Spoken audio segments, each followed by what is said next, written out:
Si tendría que describirse, ¿quién es Javier Milei?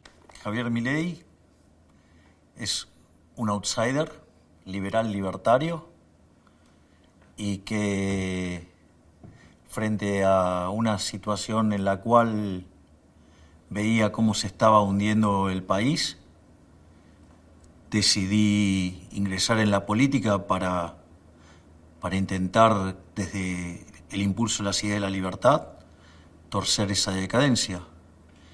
Y la realidad es que los resultados han sido mucho mejor de lo esperado y en muchísimo tiempo menos. Así es que, sobre todas las cosas, así es que soy una persona muy dichosa.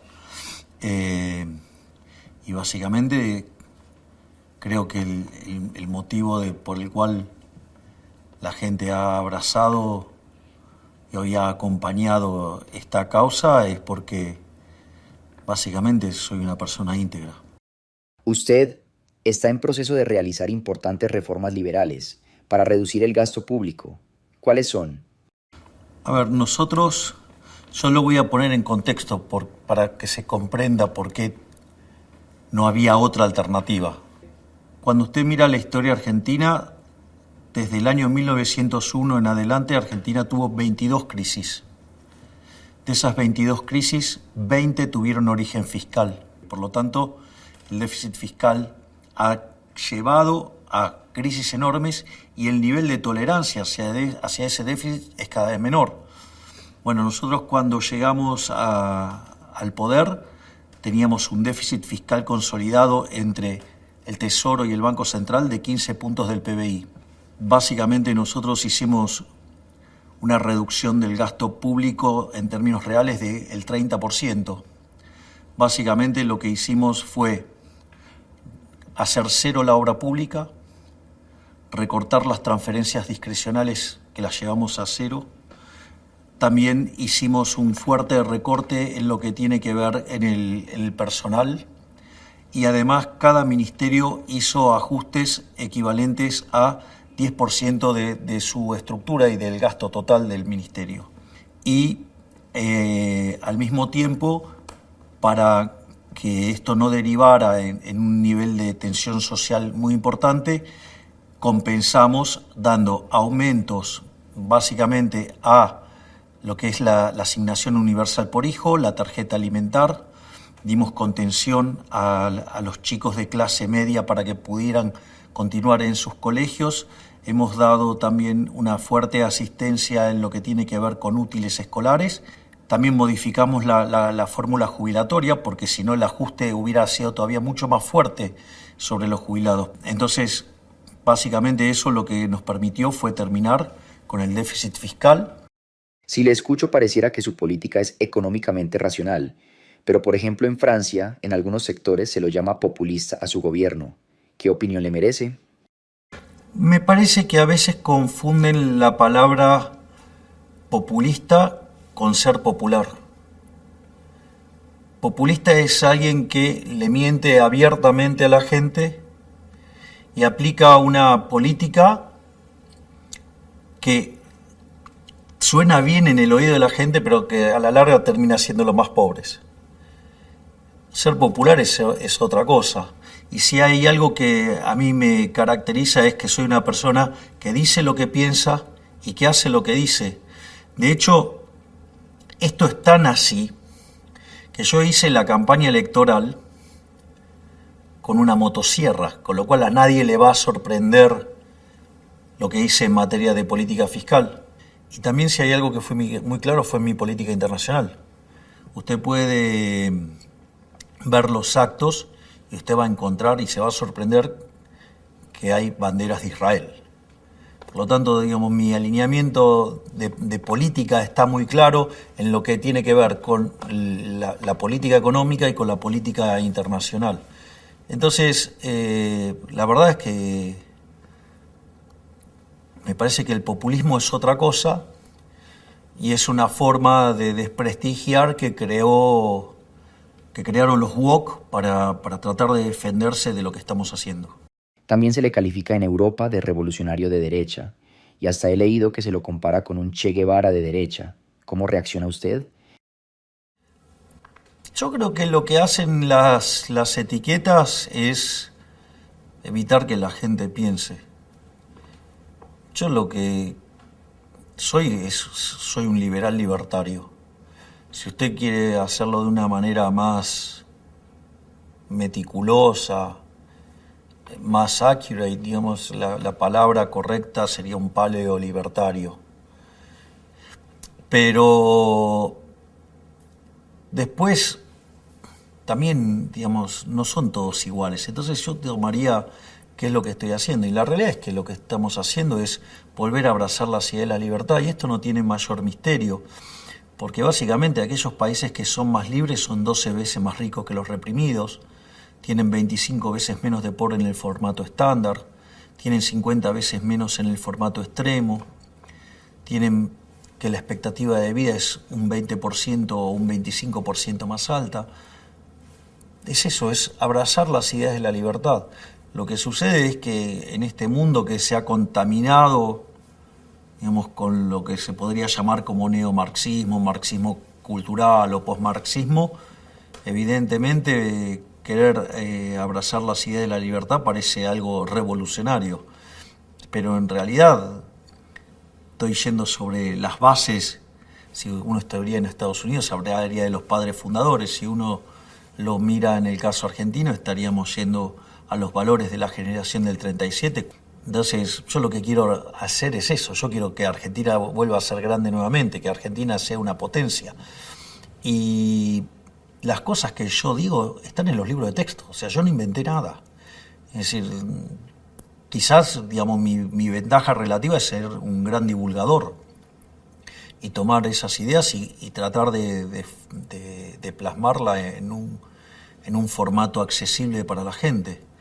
Digo, eso creo que no es ser populismo, eso es transmitirle cómo funciona la economía y las ideas de la libertad a la gente. Usted es alguien que no tiene complejos por ser liberal. Yo estoy orgulloso de ser liberal. Le voy a contar una anécdota que me pasó dando clases. Estaba dando clases, viene un alumno y estaba muy ofuscado, y entonces a modo de insulto me dice, no, lo que pasa es que usted es un liberal, o sea, como un insulto. Entonces yo le digo, ¿cómo dijiste? Usted es un liberal. Le dije, gracias, muchas gracias. O sea, yo me siento orgulloso de ser liberal. De hecho, cuando yo inicié mi presencia en los medios, ser liberal en Argentina era una mala palabra. Estaba dominado por un consenso socialdemócrata con tendencias que se recrudecían hacia la izquierda. Por lo tanto, digamos, para mí es un orgullo ser liberal y afortunadamente hemos dado una batalla cultural y la batalla cultural ha sido exitosa porque de alguna manera llegamos al poder. ¿La batalla cultural se ganó de forma definitiva? Jamás. Jamás. Es una lucha permanente. La lucha, el costo de la libertad es su eterna vigilancia.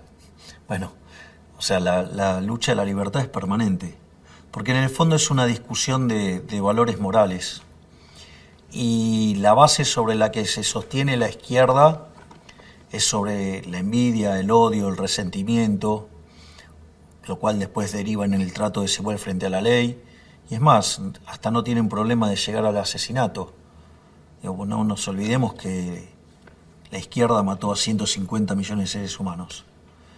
Entonces, en ese contexto,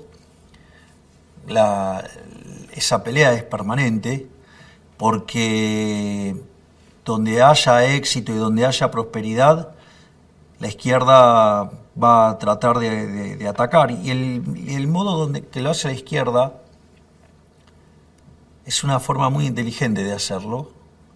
Y uno por eso tiene que estar siempre muy atentos y saber cómo funcionan los mecanismos de izquierda. Entonces, por ejemplo, una de las cosas que hace la izquierda, suponga que usted tiene una carrera y corren 20 personas. Usted, al final, cuando termina, ¿cuántos ganadores hay? 1. Entonces, ¿qué hace la izquierda? Le habla a los 19 restantes diciéndole que esto ha sido injusto. O digamos, o sea, usted, no sé, la lógica del populismo. Entonces usted, digamos, tiene cinco personas, una tiene 500 y las otras 4 tienen 0. Usted le saca 400 al que tiene 500, lo reparte entre los otros 4, todos quedan con 100, y entonces usted ahí entiende cómo funciona el socialismo, la versión democrática del comunismo, y entonces hay 4 que lo van a votar y hay uno que no, pero le es más que suficiente para ganar y tener mayorías. Entonces, esa batalla va a ser eterna, porque mientras que el ser humano tenga envidia, digamos, el socialismo siempre va a estar vivo. El hecho de haber cerrado TELAM y su discurso, por así decirlo, anti-universidades públicas. Eso segundo es falso. Bien, estos hechos, ¿hacen parte de la batalla cultural? El caso de una de las cosas que nosotros suprimimos, más bien llegamos al poder, fue la pauta oficial. Nosotros creemos en el periodismo, creemos que es una actividad noble, que es una actividad muy valiosa, pero lo es si solo sí es independiente. Y si está cobrando pauta del Estado y su supervivencia depende de recibir dinero del Estado, dejó de ser libre. ¿Por qué? Porque si usted no dice lo que le está pagando el jerarca del Estado, entonces usted se queda sin pauta. Para mí, y usted no puede estar financiando que los medios hablen en su favor con el esfuerzo de los trabajadores y el esfuerzo del pueblo, digamos, porque usted los impuestos, digamos, ¿de dónde viene? Es una rémora de la esclavitud. Entonces usted le está robando a la gente el fruto de su trabajo para financiar que hablen bien del gobierno, lo cual es un disparate, es una cosa verdaderamente aberrante, y consecuentemente si el periodismo quiere ser verdadero periodismo, tiene que someterse a las reglas del mercado. Y eso es, no se puede estar financiando con una fuente coactiva de ingresos como son los impuestos. En el caso de TELAM era la agencia federal del país. Obviamente que no era un mecanismo por el cual se informaba, era un mecanismo de propaganda política, nosotros no compartíamos esa visión. Además era absolutamente innecesario porque, digamos, se podían informar de cualquier manera. Y había un agravante adicional. Dentro de cerca del 70 u 80% de los supuestos trabajadores de TELAM eran barras bravas. O sea, con lo cual me parece que eso no estaba muy cercano al periodismo. Por lo tanto, por eso nosotros cerramos TELAM. Claro, bueno, porque una de las cosas que hicimos fue reducir los ministerios a menos de la mitad. O sea que en un momento el kirchnerismo llegó a tener 22 o 23 ministerios. Hoy nosotros tenemos 8. Y eso implicó también cerrar oficinas que se dedicaban a la persecución ideológica, llámese el INADI o el Ministerio de la Mujer, donde claramente han demostrado que no servían para nada. En realidad solamente se lo utilizaba para armar listas negras y perseguir a opositores, donde además digamos, era la cultura de la cancelación puesta a toda máquina. En un país como Argentina, ¿se puede hacer estos cambios respetando las reglas institucionales? Porque se ve que hay un sistema. Yo hago una pregunta. ¿Estoy haciendo los cambios? Sí. Y no me muevo un ápice de las reglas de las instituciones. Por lo tanto, digamos, aquellos que dicen algunas cosas respecto a nuestro gobierno mienten. Porque evidentemente nosotros estamos apegados a la ley. Es decir, ¿qué quiere? ¿Algo más democrático que sacar la ley bases? Digamos que es la reforma estructural más grande de la historia argentina, con 15% de la Cámara de Diputados y 10% de los de senadores. ¿Usted quiere alguna muestra más contundente de apego a las reglas que eso? Nosotros sabemos lo que hay que hacer, sabemos cómo hay que hacerlo, pero sobre todas las cosas tengo la convicción para hacerlo. Entonces, Hay una frase muy linda que dice, el que no sabe lo que busca, no entiende lo que encuentra. Yo sí sé lo que quiero. Entonces, yo sé cuál es al lugar al que quiero ir. Y si hay marchas, contramarchas, trabas, impedimentos, no me importa, yo sigo adelante. Uno de sus objetivos es sacar el país de la pobreza. Obviamente. Ahora, el tema es, sería un error creer que la pobreza, digamos, que la estuvimos generando durante los últimos 123 años, usted va a salir de la pobreza de un día para el otro. Eso, digo, casi que sería una declaración de imbecilidad. La única forma que descubrió el mundo para salir de la pobreza es con crecimiento económico. Y usted, para crecer, lo que necesita es acumular capital. Usted tiene que acumular capital per cápita para que de esa manera usted tenga mayor productividad y tenga mayores salarios reales. Ahora, para tener esa acumulación de capital, usted tiene que invertir. Por lo tanto, una de las cosas que tiene que tener es un entorno que respete los derechos de propiedad, que usted se pueda apropiar de sus resultados. No solo eso, sino que además, usted, si tiene una carga fiscal extravagante, porque tiene un tamaño de Estado extravagante, entonces el fisco no le permite ganar. Digo, usted puede tener todo el litio que quiere, todo el gas que quiere, pero si usted no lo puede sacar, ¿qué tiene? Nada.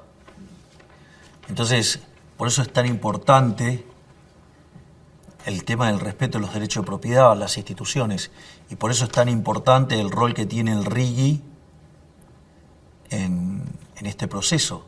No por nada ya se han anunciado cerca de 50.000 millones de dólares de inversiones. ¿Cómo piensa usted beneficiarse de esas riquezas? No, yo no me tengo que beneficiar, es para los argentinos. Viendo a sus enemigos, piensan que las privatizaciones en el sector energético, por ejemplo, son la mejor manera de privar el país de esas riquezas. Eso es falso, porque el mayor desarrollo energético que tuvo la Argentina lo tuvo en los 90 con privatizaciones y mercados desregulados, o con una regulación que favorecía la competencia, con lo cual, digamos, la evidencia empírica los castiga. Y para que, digamos, y básicamente Argentina terminó teniendo problemas de escasez de gas, de petróleo, digamos, gracias al populismo y a esa forma de ver la vida. El cambio climático, sé que usted pues tiene una visión un poco distinta de... Yo lo que digo respecto a ese punto es que miremos los datos. Cuando usted mira la historia del planeta Tierra, tuvo 5 picos de alta temperatura. Y es lo que, digamos, este caso no es igual, no es distinto a los anteriores. De hecho, la temperatura promedio en el pico es más baja que en los otros casos. Por lo tanto, lo que digo es, no se están verificando las hipótesis. Aquellos que impulsan una determinada agenda y hagan que a usted no le financien una investigación si no pone en el medio la palabra cambio climático, no lo hace cierto. O sea, no es una posición en contra ni a favor ni nada, es primero los datos. Entiendo, escéptico. Primero los datos, o sea, yo trabajo sobre los datos. De hecho, yo no hago política desde la emocionalidad. Pero ¿y las catástrofes y todas esas cosas? De vuelta, ¿miró alguna vez la serie de la historia del planeta Tierra? Digo, mire la serie y si quieren nos sentamos y la discutimos de vuelta. ¿Qué opina del wokismo? Es una aberración. Es una aberración, es una variante del socialismo que además lleva a más socialismo. Digo, ¿quieren empobrecerse? Vayan por los woks, van a ser más pobres. Si ese es el objetivo, yo decidí que Argentina sea próspera nuevamente. Por eso le propuse a los argentinos volver a abrazar la silla de la libertad. Usted está un poco inquieto por esa ideología que está invadiendo todo el mundo. O sea, hasta la educación de los hijos. ¿Es como una guerra? No, lo veo como un cáncer. Digo, pero bueno, el problema es que, digamos, es un cáncer autoinfligido. Digo, ok, usted se quiere suicidar, es un problema suyo. Yo estoy luchando para salvar a la Argentina, no para que la Argentina termine miserable. A ver, le hago una pregunta. ¿Usted sabe quién fue el primer feminista de la historia? A ver, es una muy buena pregunta. Jeremy Bentham, mediados del siglo XVIII, liberal. Es decir, la causa del feminismo es una causa liberal, donde, digo, frente a el destrato que tenían las mujeres frente a la no igualdad de derechos, propuso básicamente lo que propone el liberalismo. Quiere buscar una de las grandes banderas del liberalismo, ¿sabe cuál es? La igualdad ante la ley. Entonces, yo lo que no creo es en la discriminación positiva, porque eso implica menospreciar al que está recibiendo la discriminación positiva. Yo no creo en esas cosas. El presidente Macron, Sí. ¿cuál es su relación con ese presidente? Nosotros tenemos una relación muy cordial, muy amigable, tenemos un muy buen diálogo, en algunas cosas coincidimos, en otras cosas no, pero eso también es parte de la vida. ¿Cómo es la relación comercial Argentina y Francia? Bueno, terminemos de tener una excelente relación con Francia. Estamos comprando submarinos y le estamos comprando además unos buques para patrullar las costas, así es que tenemos una relación maravillosa con Francia. ¿Y usted quiere todavía ir más allá con esa relación con Francia? Puede ser un buen socio. Pero es que de hecho Francia es uno de los países que más invierte en Argentina. Entonces me parece que es una relación que funciona muy bien. ¿Usted conoce un poco la crisis política que está viviendo Francia? La verdad es que, de vuelta, meterme en las cuestiones de las políticas internas de otros países me parece arriesgado, por decirlo de alguna manera. Imagínense qué podría decir un líder de otro país del mundo si se informara por los pasquines inmundos que hay en Argentina que se llaman diarios, donde, digamos, ya le dije, entre el 75 y el 80% de lo que dicen es mentira, donde además tiene asociaciones de periodistas que defienden el derecho a mentir, a calumniar, a injuriar, a extorsionar. Entonces, me parece que en algunas cosas es mejor... Se lo pregunto porque justamente el ejemplo, el modelo de usted interesa mucho a los franceses, a la derecha francesa, obviamente. Digo, yo no sé si, de vuelta, a mí no me puede poner en la categoría de derecha o izquierda, yo soy liberal libertario. Digo, si quiere le digo lo que soy yo, digamos, o sea, el liberalismo es el respeto irrestricto del proyecto de vida del prójimo, basado en el principio de no agresión y en defensa del derecho a la vida, a la libertad y a la propiedad. O sea, por lo tanto, o sea, de hecho, el diseño de la política que nosotros llevamos adelante está enfocado desde una cuestión moral. Y así es como se diseña la política en mi gobierno. Se guía por valores. Entonces, digo, no sé, digo, usted ponga la definición que quiera. Digo, yo le digo lo que soy yo. Ahora, digamos, si a un periodista de izquierda le resulta cómodo ponerme una etiqueta, porque eso también es propio de la izquierda. No sé. A ver, dígame alguna característica aberrante que podría tener una persona. Por ejemplo, ser nazi. Entonces, ¿qué hace la izquierda? A los que son distintos a ellos le pone la etiqueta de nazi. Digamos, una categoría horrible sería fascista. Entonces, a la gente que no piensa como ellos los llaman fascistas. No sé, tome algo muy desagradable de la que aparezca en la sociedad y la izquierda va a utilizar eso para ponerle ese mote a los que piensan distinto. Es parte de la técnica de la izquierda. Yo no entro en ese juego. O sea, porque yo los combato y vine para ganarles, no vine para hacer tablas. Usted utilizó la palabra nazi. Hay uno que lo trato de nazi, que es el señor Maduro, el actual presidente de Venezuela. ¿Usted qué puede decir en cuanto a la crisis política fuerte que vive este país y a este hombre que se queda en el poder? Un dictador que hace fraude. Los hechos hablan por sí mismos. O sea, fue una elección y perdió escandalosamente, y como no le gustó el resultado de las elecciones, ahora está persiguiendo a sus opositores. Un dictador. O sea, que me insulte ese energúmeno, eso es una cucarda, es un premio. Si algo que pertenece a la peor cloaca del planeta Tierra me insulta, casi que es un halago. Y ahí tiene, digamos, ese dictador está osando utilizar ese término conmigo. ¿Qué quiere que le diga? Si estuviera en Argentina le haría juicio por banalización del holocausto. ¿Y cómo ve la salida de la crisis actual en Venezuela? Complicada. Complicada, ese es lo que la gente no entiende respecto a los riesgos del socialismo. Una vez que se instauran en el poder, no tienen problema de recurrir a las herramientas que sea con tal de retener el poder. Y si tienen que hacer fraude, hacen fraude, y si tienen que encerrar opositores, lo hacen, y si tienen que matar gente, lo hacen. Entonces, por eso es complicada la pelea contra el socialismo, porque el canto de la sirena está guiado por la envidia, pero la gente, digamos, o sea, la gente no va a aceptar que tiene envidia.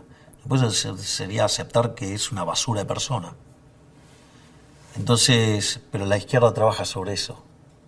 Y el problema es que tiene consecuencias sobre los derechos de propiedad y por ende sobre el funcionamiento del sistema de precios y por ende sobre el sistema económico y por ende terminan generando siempre empobrecimiento. Y el problema es que además ellos son los campeones de los derechos, pero son los primeros en recortar derechos.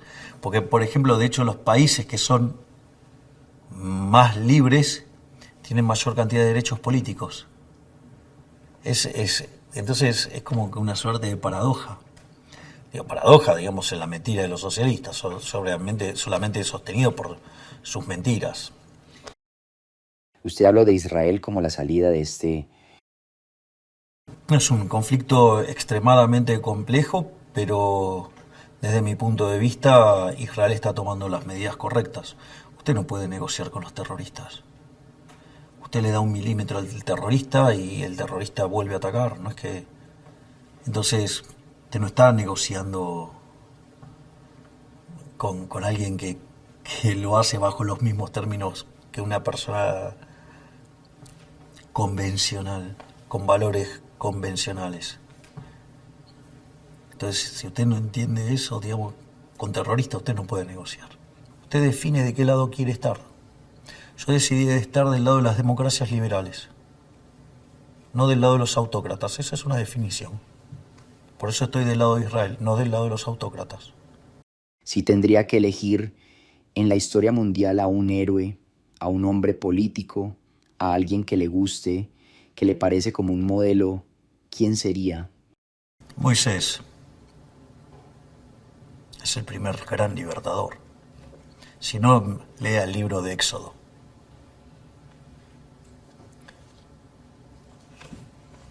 ¿Quiere un héroe de la libertad? Vea a Moisés. Muchas gracias. No, por favor.